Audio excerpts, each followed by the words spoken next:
तो सोचिए, अरे मेरे साथी ये सही बताए, तो मेरे दिमाग से निकल गई बात। हाँ देखिए आप, प्रधानमंत्री जी कह रहे ये यात्रा वो यात्रा, लेकिन ये नहीं बताएंगे ये सब यात्राएं महंगी होने जा रही हैं। उन्होंने पूरे देश की यात्राएं बताई कि ये यात्रा यहाँ की सबरीमलाई की यात्रा, अरुणाचल की यात्रा, 14 कोसी यात्रा, आपके कलकत्ता के लोग आएंगे, रामेश्वरम से लोग आएंगे, सब यात्राएं उन्होंने बताई। लेकिन उन्होंने ये नहीं बताया यात्रा आने में आपको कितना खर्चा बढ़ जाएगा। और फिर आप बताइए चाय महंगी होगी कि नहीं होगी महंगी, ईंट महंगी होगी कि नहीं महंगी। आज ईंट की कीमत क्या है और चाय कितनी महंगी हो गई। महंगाई चरम सीमा पर है, लोगों के हाथ में नौकरी रोजगार नहीं है, लोग नौकरी रोजगार न मांगे, इसलिए ये सब कार्यक्रम हो रहे हैं। जब देश के रक्षा मंत्री, यूपी में एक शहीद हुआ कानपुर का नौजवान, क्या उसके घर परिवार में उसके परिवार के बीच बैठे जाकर के? नहीं बैठे। जो सिविलियंस मरे, जो बैकवर्ड गुजर्स मरे, उन घर परिवार में क्यों गए? वो इसलिए गए क्योंकि फौज से या अधिकारियों से वो गलती हुई और जिसके कारण 3 लोग और 8 लोग घायल हुए, 3 की जान गई, 8 घायल हुए। तो आप सवाल ये करिए बीजेपी से कि जो शहीद हुए उनके परिवार के सदस्यों के बीच में उनके बड़े बड़े लीडर बैठेंगे, जाएंगे घर उनके दुख में कि नहीं जाएंगे? और फिर जिस कॉफिन में जो शहीद आया था कहा गया ये कॉफिन नहीं खोला जाएगा, तो सोचिए हम इतने कमजोर दिखाई दे रहे हैं सीमा पर।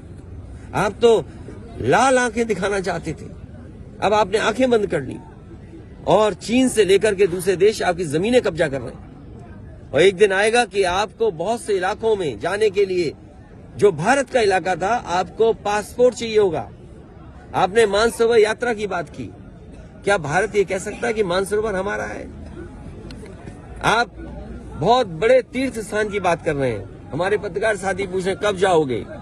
अगर हम ये आपसे पूछें कि बीजेपी के लोग हमसे पूछते हैं अयोध्या कब जाओगे, हम बीजेपी के लोगों से पूछते हैं कि कैलाश और मानसरोवर कब भारत में आएगा। अब आप ये बताइए, हमारे 19 जो चीन से हमारी लड़ाई हुई लद्दाख के इलाके में,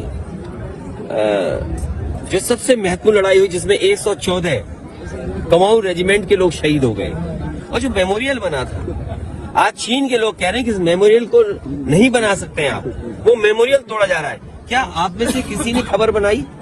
एक हवाई जहाज जो भारत से चलता है और जिसमें लोगों से पैसा वसूला गया, गुजरात के लोग थे, पंजाब के लोग थे, उनसे पैसा वसूला गया, और सुनने में आ रहा है कि एक एक व्यक्ति ने 50 लाख रुपए दिए हैं जो अमेरिका में घुसना चाहते थे इलीगली। तो सोचिए यही क्या गुजरात मॉडल था?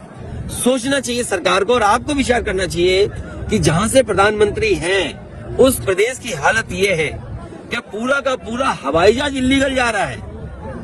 यहाँ तो आप अगर कोई छोटी घटना कर दो, अधिकारी आपके खिलाफ न जाने कितने मुकदमे लगाने को तैयार है, झूठे। लेकिन एक हवाई जहाज जा रहा है, उसमें इलीगल लोग बैठे हैं, फ्रांस ने पकड़ लिया। बताइए कितने बड़ा अपमान हुआ आपका।